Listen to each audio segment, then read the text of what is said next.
भुवाली की इस छोटी सी कॉटेज में लेटा लेटा मैं सामने के पहाड़ देखता हूं, पानी भरे सूखे सूखे बादलों के घेरे देखता हूं, बिना आंखों के झटक झटक जाती धुंध के निष्फल प्रयास देखता हूं, और फिर लेटे लेटे अपने तन का पतझार देखता हूं। सामने पहाड़ के रूखे हरियाले में रामगढ़ जाती हुई पगडंडी मेरी बांह पर उभरी लंबी नस की तरह चमकती है। पहाड़ी हवाएं मेरी उखड़ी उखड़ी सांस की तरह कभी तेज कभी हौले इस खिड़की से टकराती हैं। पलंग पर बिछी चद्दर और ऊपर पढ़े कंबल से लिपटी मेरी देह छूने की सी कच्ची तह की तरह घुल घुल जाती है, और बरसों के ताने बाने से बुन्नी मेरे प्राणों की धड़कनें हर क्षण बंद हो जाने के डर में चूक जाती हैं। मैं लेटा रहता हूं और सुबह हो जाती है। मैं लेटा रहता हूं, शाम हो जाती है। मैं लेटा रहता हूं, रात झुक जाती है। दरवाजे और खिड़कियों पर पड़े पर्दे मेरी ही तरह दिन रात, सुबह शाम अकेले मौन भाव से लटकते रहते हैं। कोई इन्हें भरे भरे हाथों से उठाकर कमरे की ओर बढ़ा नहीं आता। कोई इस देहरी पर अनायास मुस्कुराकर खड़ा नहीं हो जाता। रात सुबह शाम बारी बारी से मेरी शैया के पास घिर घिर आते हैं, और मैं अपनी इन फीकी आंखों से अंधेरे और उजाले को नहीं, लोहे के पलंग पर पड़ी डीढ़े अपने आप को देखता हूं, अपने इस छूटते छूटते तन को देखता हूं, और देखकर रह जाता हूं। आज इस तरह जाने के सिवाय कुछ भी मेरे वश में नहीं रह गया। सब अलग जा पड़ा है। अपने कंधों से जुड़ी अपनी बाहों को देखता हूं। मेरी बाहों में लगी वे भरी भरी बाहें कहाँ हैं? कहाँ हैं वे सुगंध भरे केश जो मेरे वक्ष पर बिछ बिछ जाते थे? कहाँ हैं वे रस भरे अधर जो मेरे रस में भीग भीग जाते थे? सब था मेरे पास, सब था। बस मैं आज सा नहीं था। जीने का संग था, सोने का संग था, और उठने का संग था। मैं धुले धुले सिरहाने पर सिर डालकर सोता रहता, और कोई हौले से चमक कर कहता, उठोगे नहीं, भोर हो गई।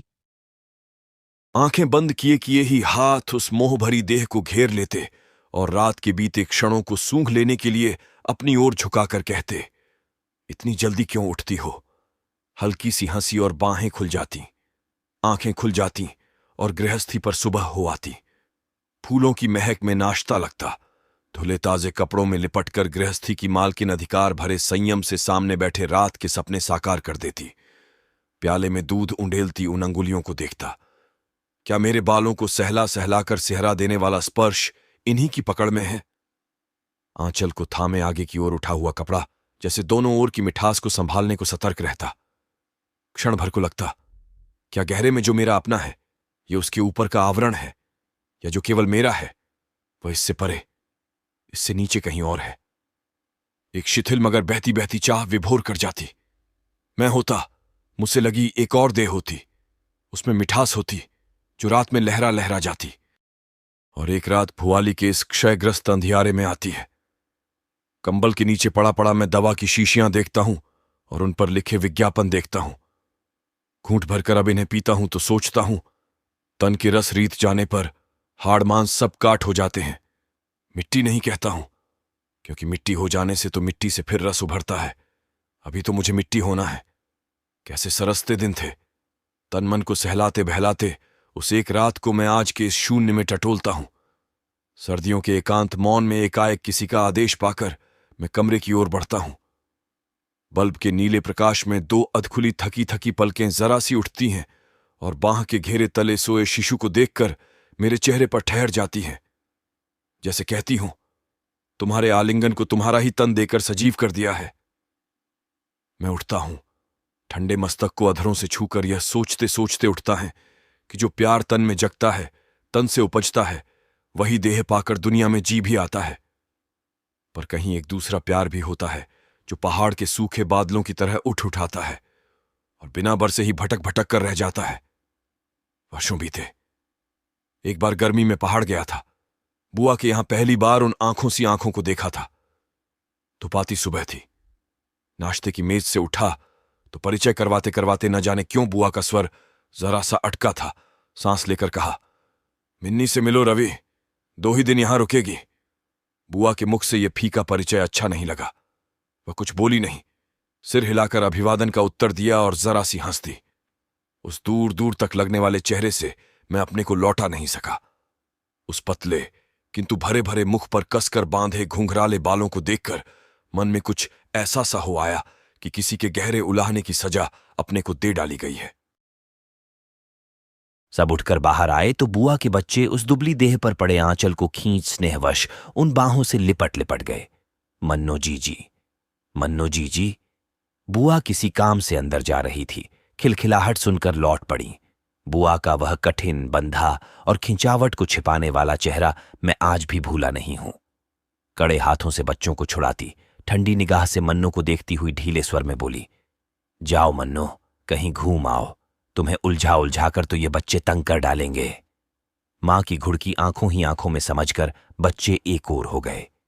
बुआ के खाली हाथ जैसे झेंप कर नीचे लटक गए और मन्नो की बड़ी बड़ी आंखों की घनी पलकें न उठी न गिरी, बस एकटक बुआ की ओर देखती गई। बुआ इस संकोच से उभरी तो मन्नो धीमी गति से फाटक से बाहर हो गई थी। कुछ समझ लेने के लिए आग्रह से बुआ से पूछा, कहो तो बुआ, बात क्या है?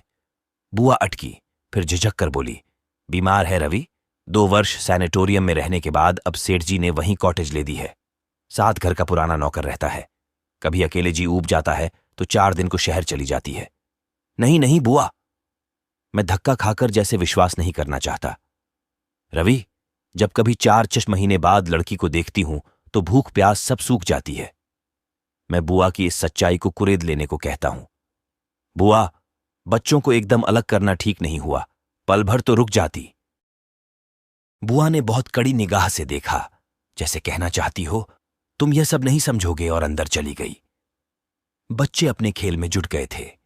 मैं खड़ा खड़ा बार बार सिगरेट के धुएं से अपने तन का भय और मन की जिज्ञासा उड़ाता रहा। उलझा उलझा सा मैं बाहर निकला और उतरकर झील के किनार किनारे हो गया।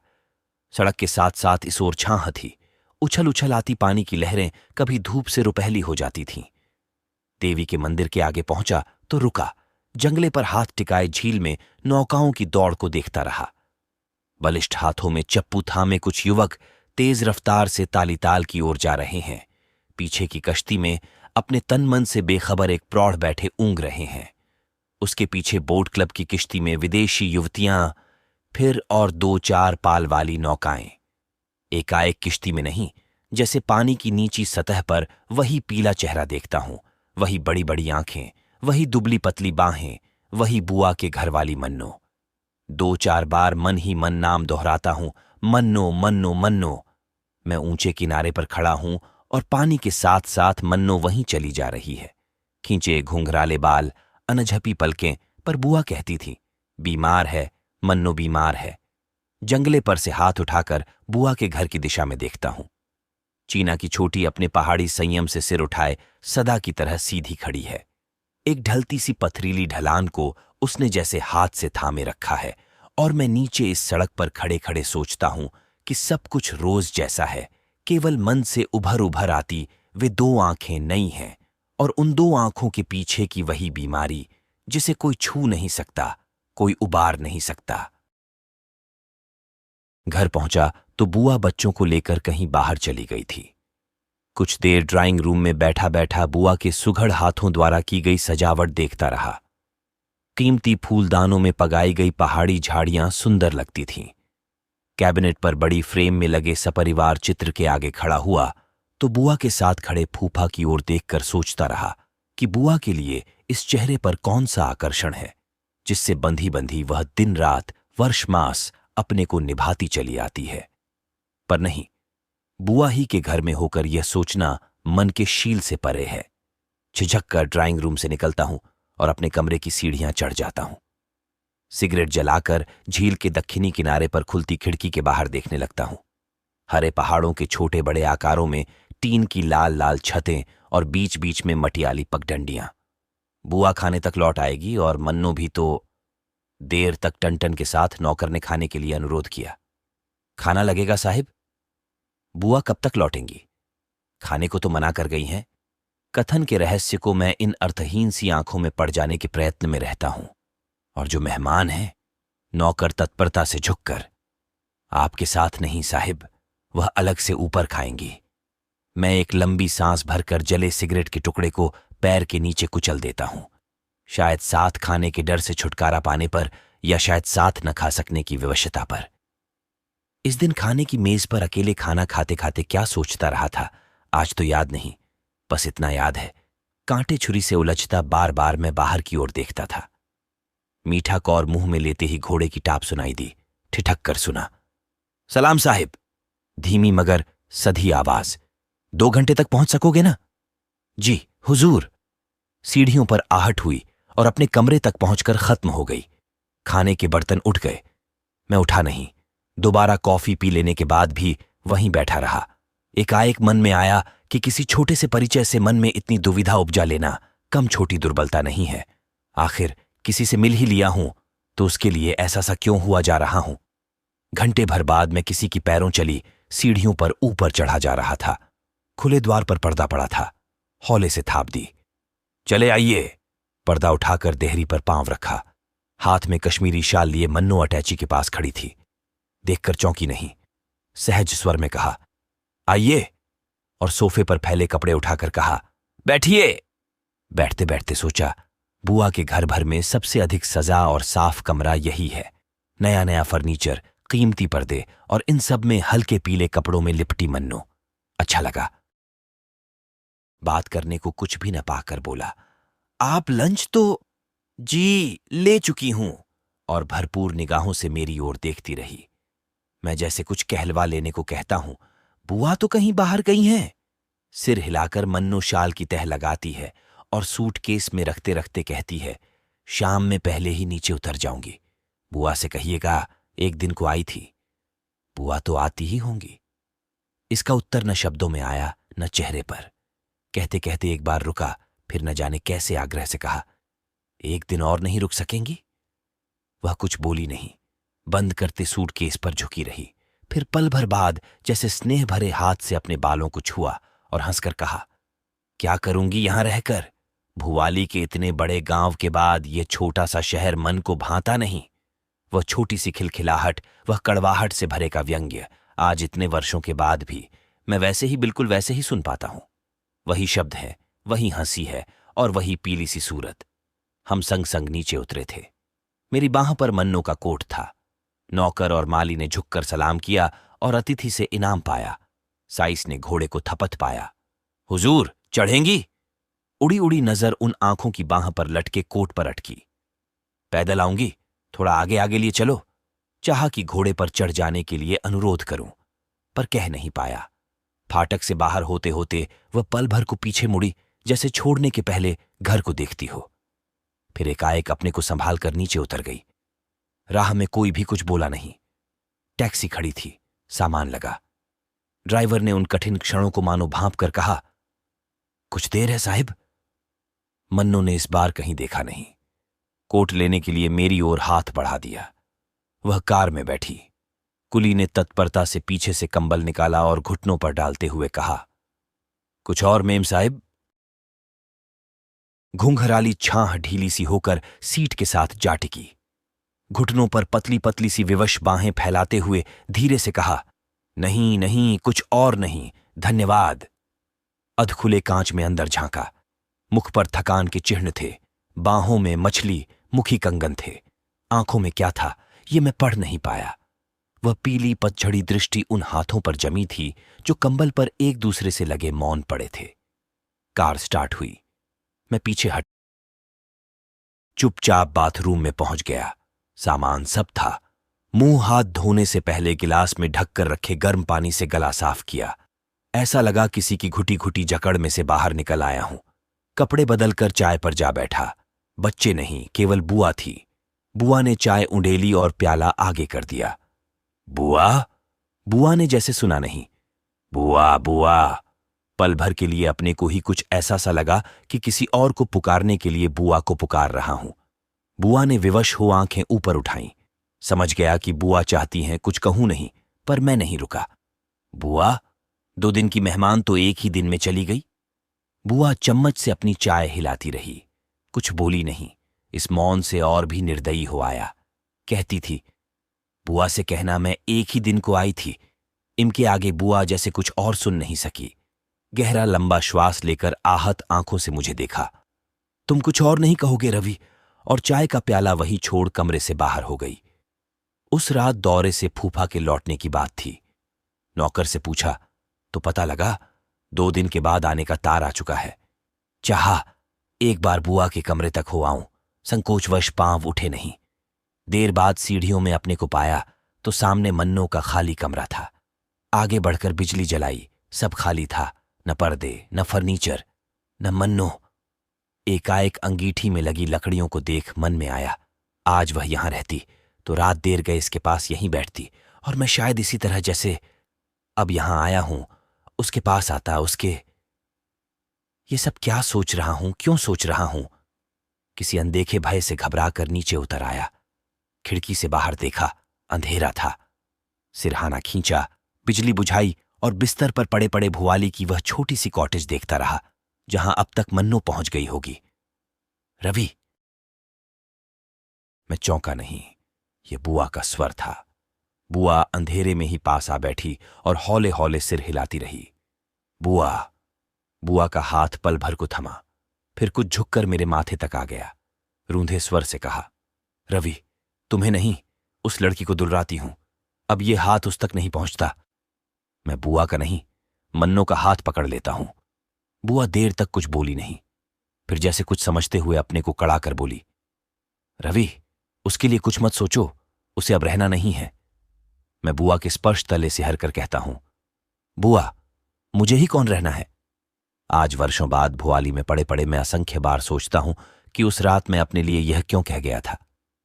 क्यों कह गया था वे अभिशाप के बोल जो दिन रात मेरे इस तन मन पर से सच्चे उतरे जा रहे हैं। सुनकर बुआ को कैसा लगा नहीं जानता। वह हाथ खींचकर उठ बैठी, रोशनी की ओर पूरी आंखों से मुझे देखकर अविश्वास और भर्त्सना से बोली, पागल हो गए हो रवि, उसके साथ अपनी बात जोड़ते हो, जिसके लिए अब कोई राह नहीं रह गई, कोई और राह नहीं रह गई। फिर कुर्सी पर बैठते बैठते कहा, रवि, तुम तो उसे सुबह शाम तक ही देख पाए हो। मैं वर्षों से उसे देखती आई हूं और आज पत्थर सी निष्ठुर हो गई हूं।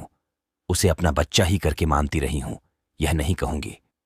अपने बच्चों की तरह तो अपने बच्चों के सिवाय और किसे रखा जा सकता है, पर जो कुछ जितना भी था वह प्यार, वह देखभाल सब व्यर्थ हो गए हैं। कभी छुट्टी के दिन उसकी बोर्डिंग से आने की राह तकती थी, अब उसके आने से पहले उसके जाने का क्षण मनाती हूं और डर कर बच्चों को लिए घर से बाहर निकल जाती हूं। बुआ के बोल कठिन हो आए। रवि, जिसे बचपन के मोहवश कभी डराना नहीं चाहती थी, आज उसी से डरने लगी हूं, उसकी बीमारी से डरने लगी हूं। फिर स्वर बदलकर कहा, तुम्हारा ऐसा जीवट मुझ में नहीं कि कहूं डरती नहीं हूं। बुआ ने यह कहकर जैसे मुझे टटोला और मैं बिना हिले डुले चुपचाप लेटा रहा। बुआ असमंजस में देर तक मुझे देखती रही, फिर जाने को उठी और रुक गई। इस बार स्वर में आग्रह नहीं, चेतावनी थी। रवि, कुछ हाथ नहीं लगेगा, जिसके लिए सब राह रुकी हो उसके लिए भटको नहीं। पर उस दिन बुआ की बात मैं समझा नहीं, चाहने पर भी नहीं।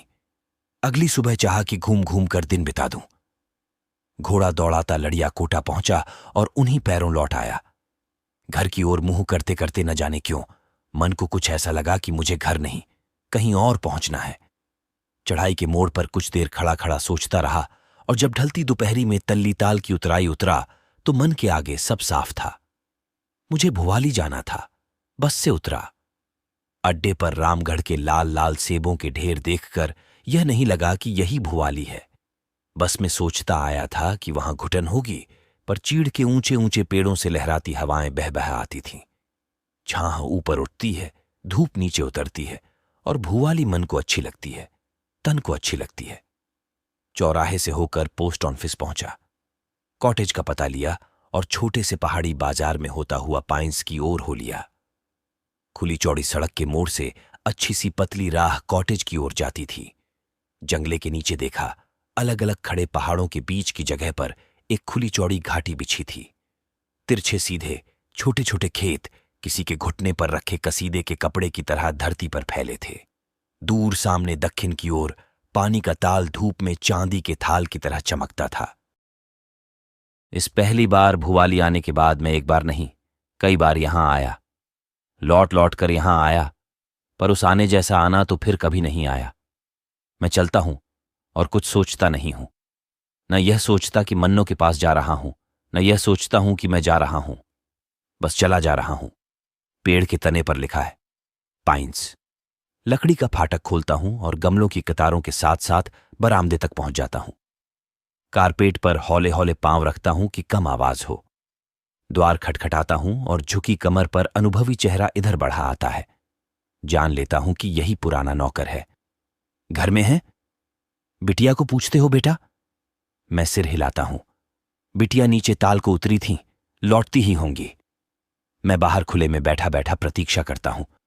मन्नू अब आ रही है, आने वाली है, आती ही होगी। थक कर फाटक की ओर पीठ कर लेता हूं। जब यह सोचूंगा कि वह देर से आएगी तो वह जल्दी आएगी। घोड़े की टाप सुन पड़ती है। अपने को रोक लेता हूं और मुड़कर देखता नहीं। बाबा, पुकार का सा स्वर। लगा कि 2 आंखें मेरी पीठ पर हैं। उठा, बढ़कर मन्नू की ओर देखा। आंखों में न आश्चर्य था, न उत्कंठा थी, न उदासीनता थी। बस मन्नू की ही आंखों की तरह वे 2 आंखें मेरी ओर देखती चली गई थीं।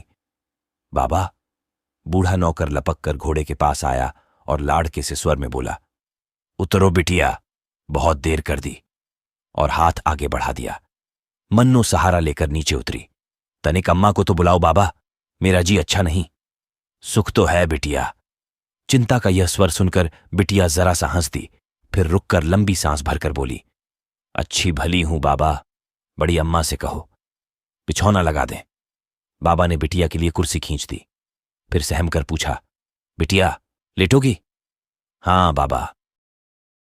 इस बार मन्नू ने बाबा की ओर देखा नहीं, जैसे कोई अपराध बनाया हो। फिर मेरी ओर झुककर कहा, क्या बहुत देर हुई? नहीं।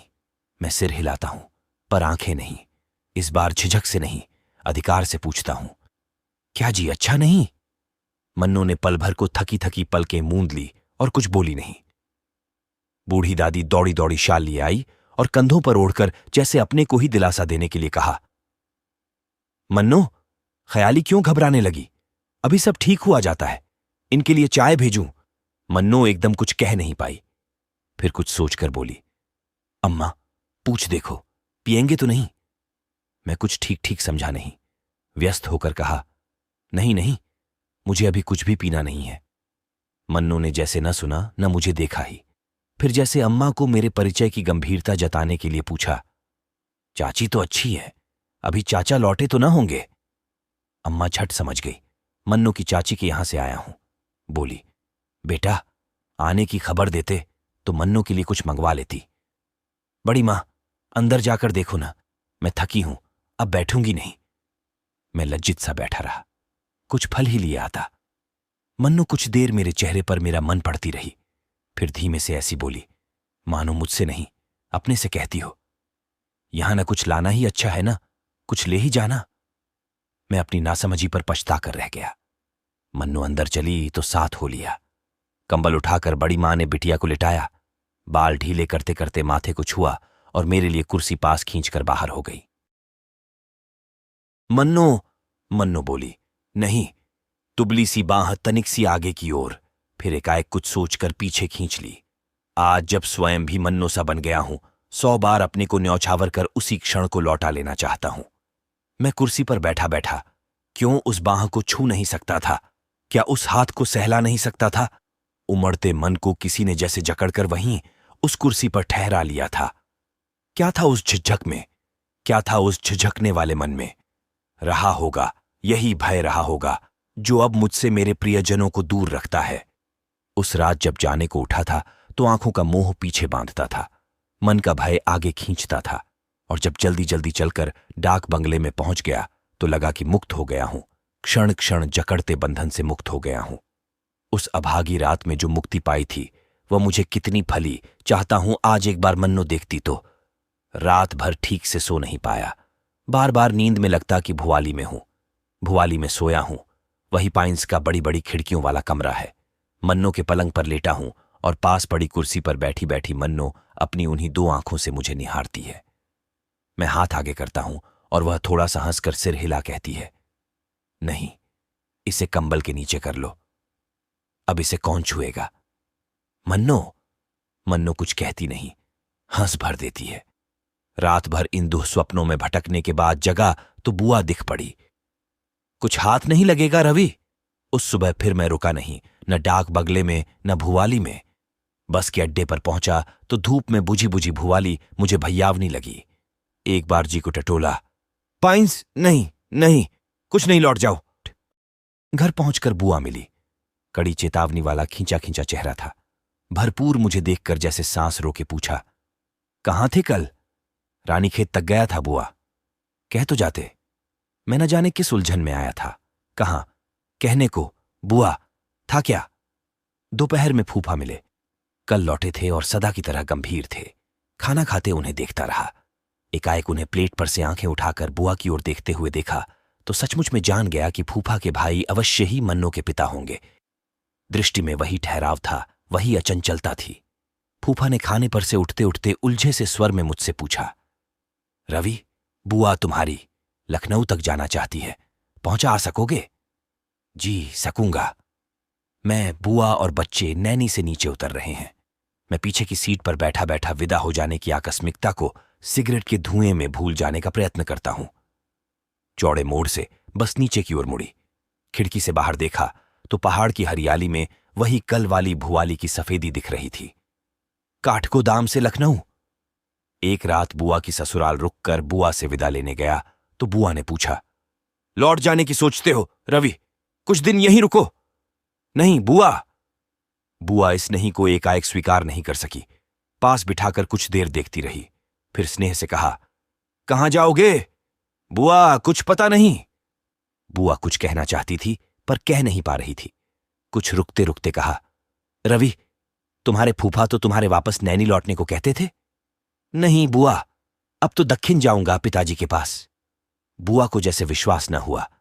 कुछ याद सी करती बोली, रवि, इस बार तुम्हें नैनी में अच्छा नहीं लगा? नहीं नहीं बुआ। बुआ चाहती थी मुझसे कुछ पूछे। मैं चाहता था बुआ से कुछ कहूं, पर किसी से भी शब्द जुड़े नहीं। स्टेशन पर जाने लगा तो बुआ के पांव छुए। बुआ बहुत बड़ी नहीं है मुझसे, पिताजी की सबसे छोटी मौसेरी बहन होती है, पर दिल में कुछ ऐसा सा लगा कि बुआ का आशीर्वाद चाहता हूं। बुआ हैरान हुई, फिर हंसकर बोली, रवि, तुमने पांव छुए हैं तो आशीर्वाद जरूर दूंगी। बहुत सुंदर बहू पाओ। मैं न हंसा न लजाया। बुआ चुप सी रह गई। जिस नटखट भाव से वह कुछ कह गई थी उसे मानो अनदेखे संकोच ने घेर लिया। टिकट लिया, कुली के पास सामान छोड़ प्लेटफार्म पर घूमने लगा। आमने सामने कोई गाड़ी नहीं थी। लाइनों पर बिछे खालीपन ने उलझे मन को एकाएक खोल दिया। जो कुछ भी सोच रहा था सोचता चला गया। मन न भुवाली पर अटका था, न पाइंस पर, न मन्नों पर। पिछला सब बीत गया लगा। बुआ का आशीर्वाद कल्पना में मुखर आया। घर होगा, घर की रानी होगी, मैं होऊंगा। बुआ का आशीर्वाद झूठ नहीं निकला, सच में ही मेरा घर बना। सुंदर घरनी आई, उसे मैं ही ब्याह कर लाया। पर उस दिन जहां का टिकट ले लिया था वहां की गाड़ी मुझे खींचकर उस प्लेटफार्म पर से ले जा नहीं सकी। गाड़ी आ लगी है। कुली सामान लगाता है और मैं बाहर खड़े खड़े देखता हूं। मुसाफिर, कुली, सामान, बच्चे, बूढ़े। साहिब, गाड़ी छूटने में 10 मिनट हैं। मैं अपनी घड़ी देखता हूं और सिर हिला देता हूं कि मैं जानता हूं। कुल्ली फिर एक बार अंदर जाकर असबाब ऊपर नीचे करता है और साफा ठीक करते हुए बाहर निकलकर कहता है, हरी बत्ती हो गई है साहिब। बत्ती की ओर देखता हूं और देखता चला जाता हूं। वही कद है, वही दुबली पतली देह, वही धुला धुला सा चेहरा, वही। आवेश से कहता हूं, कुली, सामान उतार लो। साहिब, जल्दी करो, जल्दी। कुली फिर मेरे सामान के साथ है। टिकट वापस कर नया ले लिया।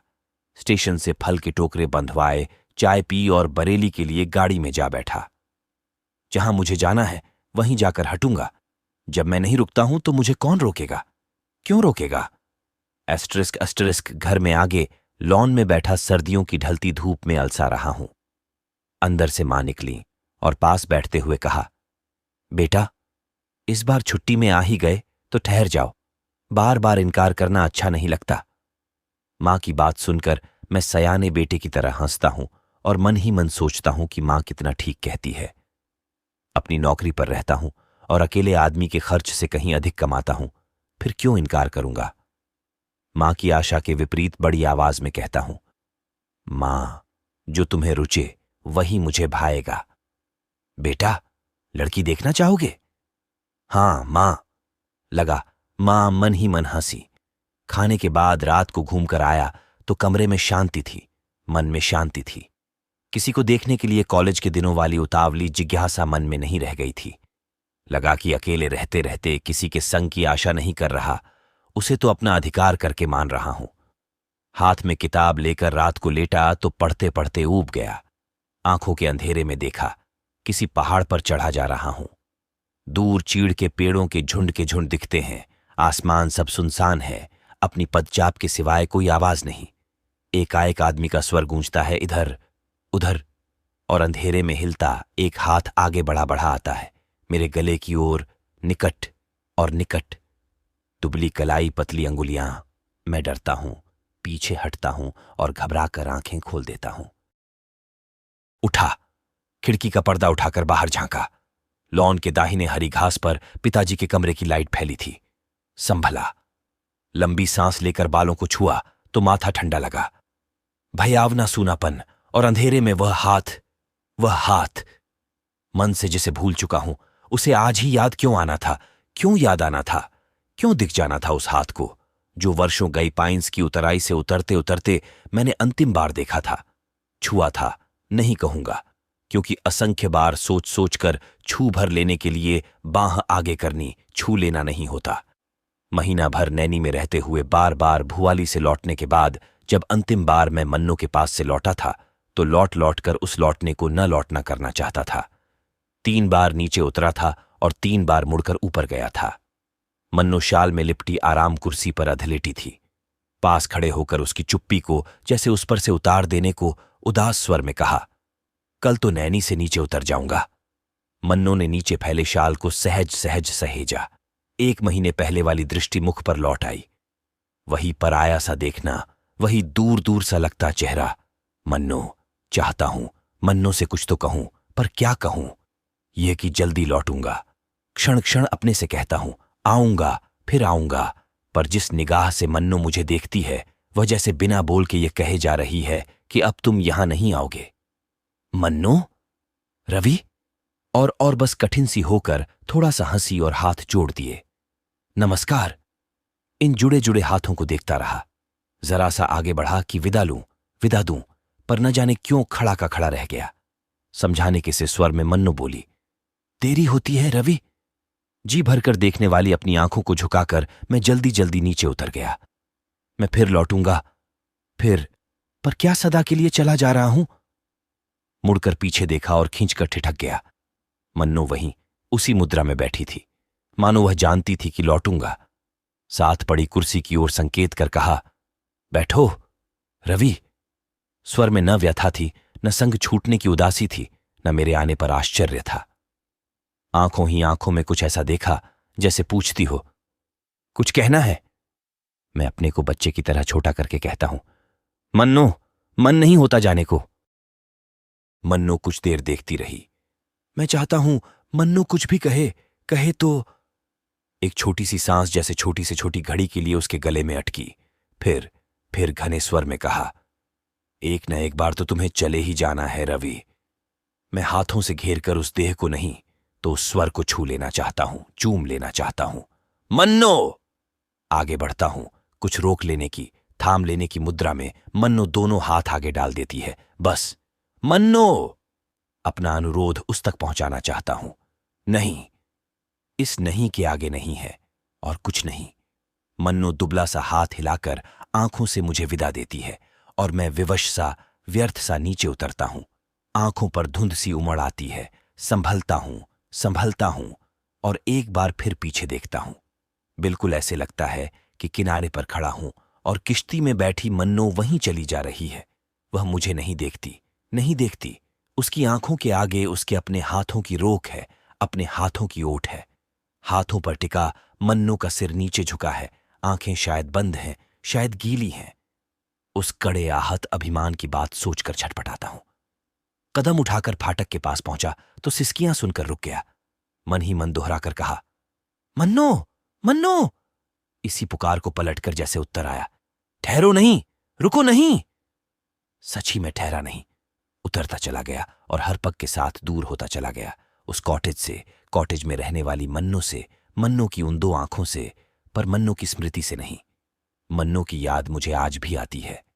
आज भी वह याद आती है, वह दोपहरी जब मन्नो और मैं उस बड़ी झील के किनारे से लगी पगडंडी पर घूमते रहे थे। मीठा मीठा सा दिन था। पहली बार उस पीले चेहरे की मिठास के सम्मुख मैं पानी सा बह गया था। एकटक उन घुंघराले बालों को देखता रह गया था और देखता गया था शाल में लिपटे उन कंधों को जो पैरों की धीमी चाल से थक कर भी झुकते नहीं थे। परिक्रमा का अंतिम मोड़ आया तो बहुत बड़े घने वृक्ष के नीचे देवी के 2 छोटे छोटे मंदिर दिखे। टीन के कपाट बंद थे। कुछ अधिक न सोचकर आगे बढ़ने को हुआ कि मन्नो को देखकर रुक गया। खड़ी खड़ी कुछ देर सोचती रही, फिर जूते उतार नंगे पांव किनारे के पत्थरों से नीचे उतर गई। बड़े से पत्थर पर पांव जमाया और झुककर डंठल से कमल तोड़ वापस लौट आई। मैं तो कुछ सोच नहीं रहा था, बस देखता चला जा रहा था। शाल सिर पर कर लिया था और उन बंद कपाटों के आगे वाली दहलीज पर फूल रखकर सिर नवा दिया।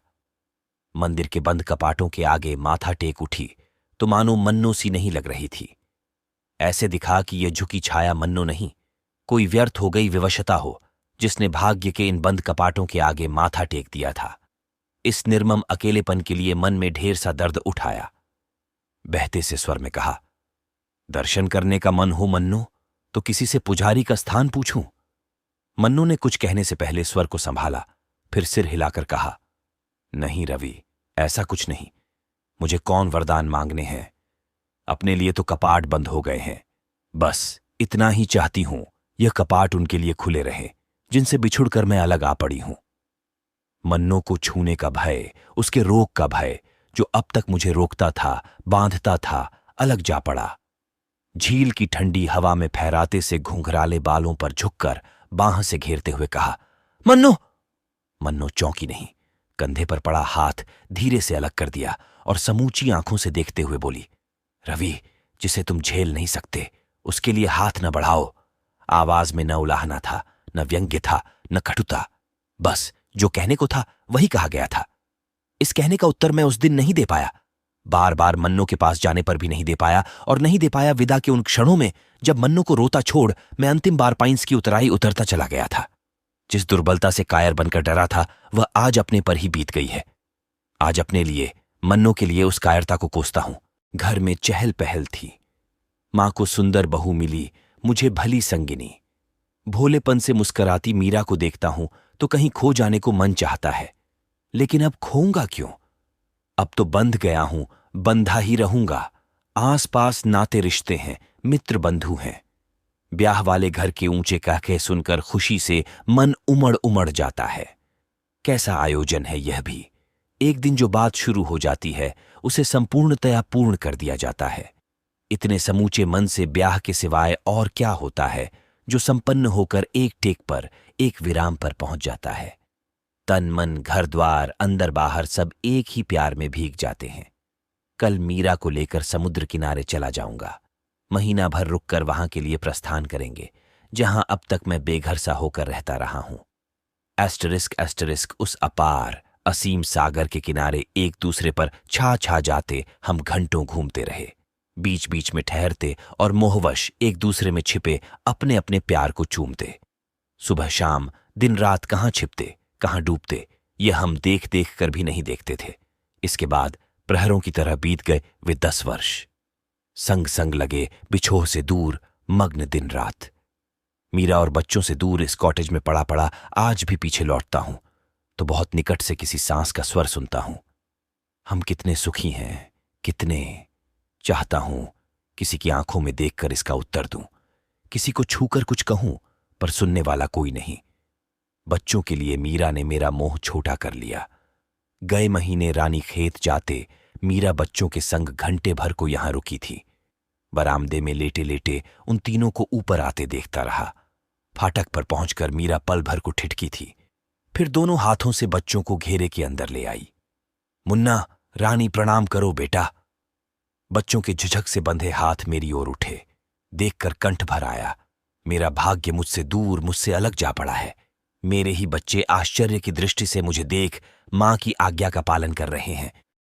मीरा जब तक रही आंखें पोंछती रही, कुछ कहने को, कुछ पूछने को उसका स्वर बंधा नहीं। अपने सुंदर सुकुमार बच्चों को अपने ही डर के कारण पूरी तरह निरख नहीं पाया। केवल मीरा की ओर देखता रहा कि जो आज मुझे मिलने आई है उसमें मेरी पत्नी कहाँ है वह जो सचमुच में मेरी थी। भरी आंखों से मीरा की कलाई की घड़ी देखने को निठुराई से आहत हो मैं फटी फटी रूखी दृष्टि से फाटक की ओर देखने लगा कि मेरा ही परिवार कुछ क्षण में मुझे यहां अकेला छोड़ मुझसे दूर चला जाएगा। एक बार मन हुआ कि बच्चों को पकड़ने वाली उन दो बाहों को अपनी ओर खींचकर कहूं, मैं तुम्हें नहीं जाने दूंगा, नहीं जाने दूंगा। पर बच्चों की छोटी छोटी आंखों का अपरिचय उस आवेश को दूर तक काटता चला गया। चौंक कर देखा, मीरा पास आकर झुकी और अधरों से मस्तक छूकर हौले से पीछे हट गई। उठ बैठा कि एक बार प्यार दूं, एक बार प्यार लूं, कि हाथों में मुंह छिपा रोते रोते मीरा इन बाहों से आ लगी। मीरा की आंखों से भीगी अपनी रोती आंखों को पोंछकर आसपास देखा तो टूटा बांध सब कुछ बहा ले गया था। न पास मीरा थी, बच्चे। तकियों के सहारे सिर ऊंचा करके देखा, उतराई के तीसरे मोड़ पर तीनों चले जा रहे थे। मीरा मेरी ओर से पीठ मोड़े आगे की ओर झुकी थी। बच्चे एक दूसरे की अंगुली पकड़े कभी मां को देखते थे, कभी राह को। सांस रोके प्रतीक्षा करता रहा, पर किसी ने पीछे नहीं देखा, न मीरा ने, न मेरे बेटे ने। केवल छोटी रानी के बालों में गूंथा गुलाबी रिबन देर तक हिल हिलकर मेरी आंखों से कहता रहा, पापा, हम चले गए। सच ही सब चले गए हैं। इसलिए नहीं कि उन्हें जाना था, इसलिए कि मैं चला जा रहा हूं।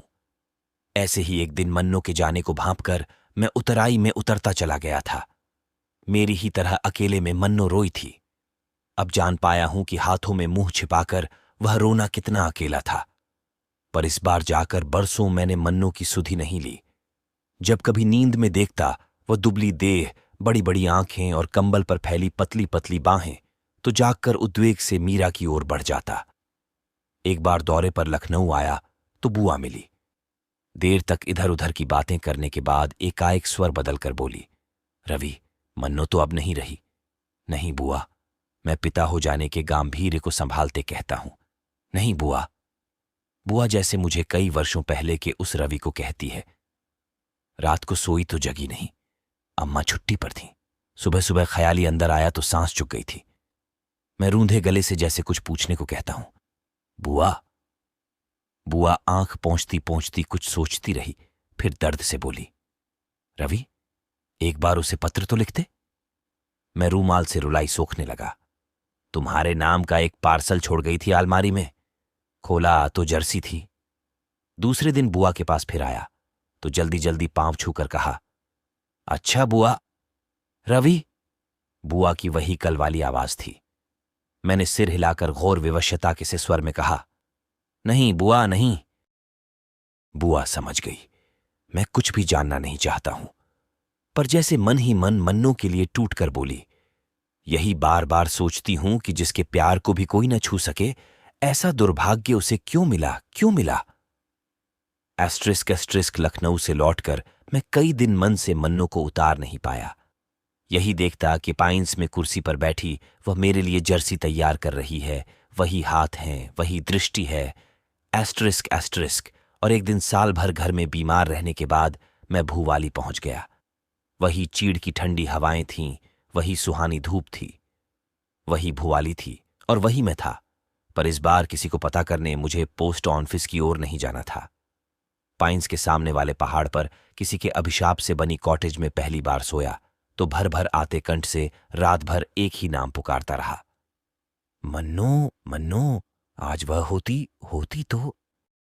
हर रोज सुबह उठते बरामदे से पाइंस देखता हूं और मन ही मन पुकारता हूं, मन्नो, मन्नो। जिस मीरा को मैंने वर्षों जाना है वह अब पास सी नहीं लगती, अपनी सी नहीं लगती। उसे मैंने छू छू कर छुआ था, चूम चूम कर चूमा था, पर मन पर जब मोह और प्यार की उछलन आती है तो मीरा नहीं, मन्नो की आंखें ही सगी दिखती हैं। खिड़की के सामने लेटे लेटे अकेलेपन से घबराकर जब मैं बाहर देखता हूं तो धुंध भरे बादलों के घेरों में घूंघराले बालों वाला वही चेहरा दिखता है। वही आए दिन दवा के नए बदलते हुए रंग देखकर अब इतना तो जान गया हूं कि इस छूटते छूटते तन में मन को बहुत देर भटकना नहीं है। एक दिन खिड़की से बाहर देखते ही देखते इन्हीं बादलों में समा जाऊंगा, इन्हीं घेरों में।